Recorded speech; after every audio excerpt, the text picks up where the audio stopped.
Hey guys, so today I am reviewing a new lens from Sigma that is releasing today. This is the Sigma 60 to 600 millimeter f4.5 to 6.3 DG-DNOS. Now, normally I would have that lens in front of me, but I spent the last 3 weeks in Oregon. Sigma sent me the lens and then I had it for about a week and I had to send it on to another reviewer. I'm excited about this lens and I'm not normally a telephoto lens fan, but there are a couple of things that make this lens really incredible.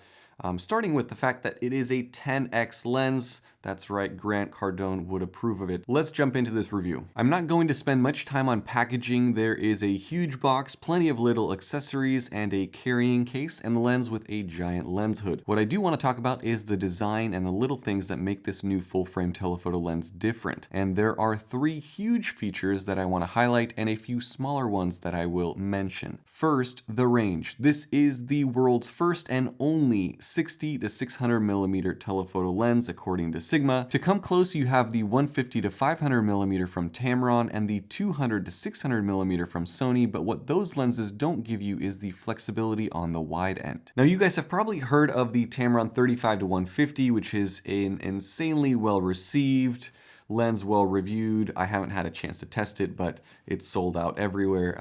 It's a very, very good lens because it's so versatile. And I think that this Sigma 60 to 600 is along those same lines. It's genius in the fact that it's so flexible. You can go from a wide shot like this to a close-up at 600 millimeters like this. And on an APS-C camera, that means you can go from effectively 90 millimeters to 900 millimeters with one lens. And this is a big deal because there used to be 3 budget telephoto lens options out there for Sony mirrorless cameras. The Sony 200 to 600, the Tamron 150 to 500, and the Sigma 150 to 600. And in general, the consensus was the Sony was the best performer, especially because you can add a teleconverter to it. The Tamron was more budget-friendly, smaller, and just as sharp optically, and the Sigma had slightly better stabilization but worse autofocus speed, and it was big. Now you have a lens from Sigma that adds 60mm to 150, and that changes everything when you are comparing these telephotos. Whereas in the past you would have needed to swap lenses, now you may not have to. It's crazy to consider with a Sigma 18 to 50 and this new telephoto, you could have a coverage of 18mm to 600mm on your APS-C camera with just 2 lenses. The second big deal is autofocus. Specifically, Sigma's new HLA or high response linear actuator. And yes, linear means this is a new linear autofocus motor. It's high speed, high precision, and highly quieter. And this is very noticeable, especially at high telephoto focal distances. At 600mm, most third-party telephoto lenses take a while, whereas this new 60 to 600 is quick, much faster than I expected, and just as good as any native Sony telephoto lens that I've tested. In addition, this autofocus motor is compatible with all of the latest and greatest autofocus algorithms on your Sony camera, so real-time tracking, much to my surprise, worked. Now, I won't comment much about the real-time autofocus performance in this review because while I was reviewing this lens in Oregon, Sigma released a statement, sent me an email, said, hey, this is beta firmware. The non-beta release day firmware will offer, quote, significant autofocus performance improvements in terms of real-time tracking. So I will say this, from what I saw, I was very impressed. I struggled with finding little birds at essentially 900mm, but not with autofocus. It's a big change, and that linear motor alone makes this a better choice as a runaround telephoto lens than almost anything else on the market. The third big deal, and something that I noticed almost immediately, is the optical stabilization. Sigma is calling this their newly designed OS2, which is an optical stabilizer algorithm that they claim can compensate up to 7, yes, you heard 7 stops. And this is a noticeable improvement over the old stabilization, which was 3 to 4 stops. I can't quite pin it down, but that's what I'm reading online. This 60 to 600mm has 2 OS modes, normal and panning, and the panning mode combines an algorithm, a stabilizer, and an acceleration sensor to track objects such as cars or planes or birds flying with stability. Now, this is maybe less exciting if you are looking at this lens for a full-frame camera, as most Sony full-frame cameras have IBIS already, but if you have an APS-C camera with no stabilization, such as the A6000 or the A6100 that I still use all the time, this is a huge deal. This is what happens when you hold your a6100 and this Sigma lens at 600 millimeters, but in reality, this is about the equivalent of 900 millimeter on a full frame.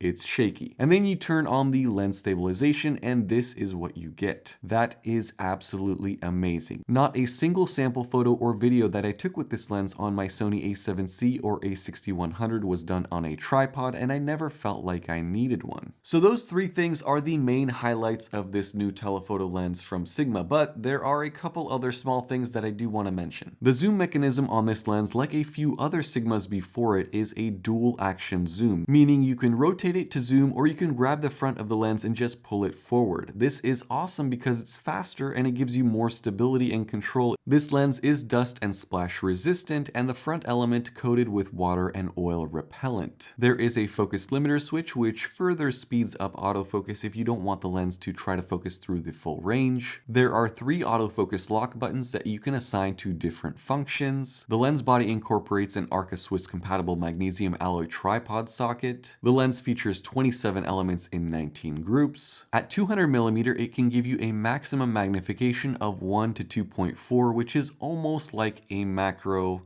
sort of, but not entirely. Every Sigma lens goes through their own proprietary MTF testing, and this thing is made in Japan. So that is this lens in a nutshell. The 3 main things: 10x range, so 60 to 600 millimeters, the new linear autofocus motors, the 7 stops of stabilization, which is crazy.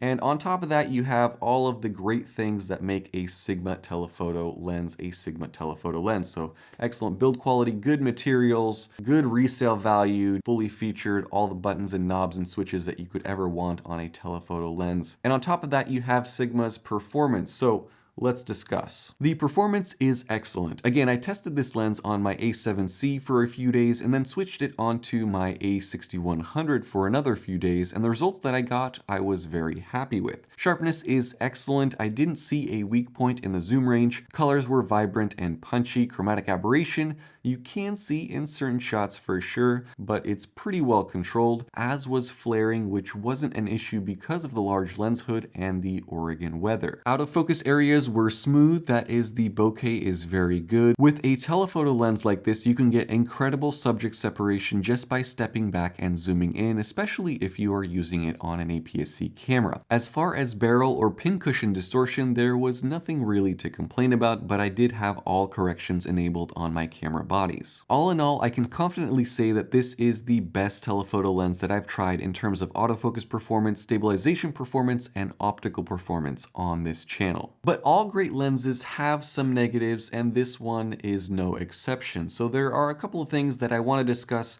in case you are itching to pull the trigger on this purchase. The first is that this lens is not necessarily a fast telephoto. This isn't an f2.8 constant zoom, this is an f4.5 on the wide end and 6.3 on the telephoto end, which is perfectly fine for most situations with average to good lighting, but if you do take this lens out in the dark, it's not going to wow you with some night vision performance. It is, however, par for the course, as the Sony 200-600 and the Tamron 150-500 are just as slow. Number 2, this lens is big and heavy.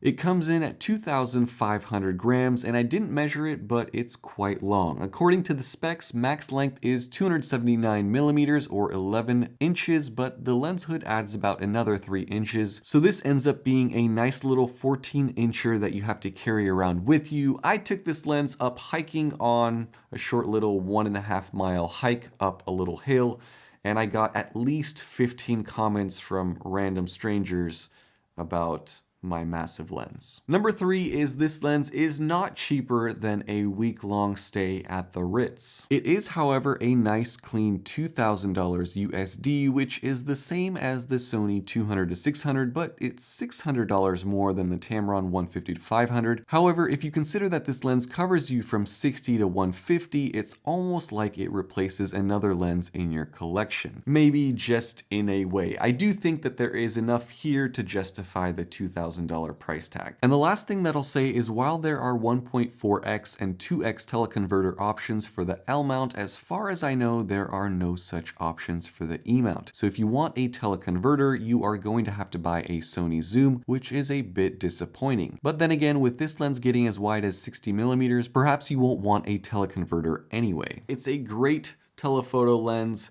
and I'd highly recommend that you guys check it out, especially if you want something with an incredible range and great autofocus and stabilization. I will try to post some links down in the description as far as getting a pre-order up. I think it's going to go up for pre-order when this video is released, and it's going to be released and start shipping sometime in the middle of February. So definitely check that out. You can also read more specs about it using those links, so check those out. Thank you guys so much for watching. Thank you to Sigma for sending this telephoto lens out to me for review, and also for developing these lenses for Sony APS-C and full frame mirrorless cameras. It's awesome to see these new lenses come out, and I'm excited to see what they come up with next. So stay tuned for more. Have a great day. I'll see you guys in the next one. Bye-bye.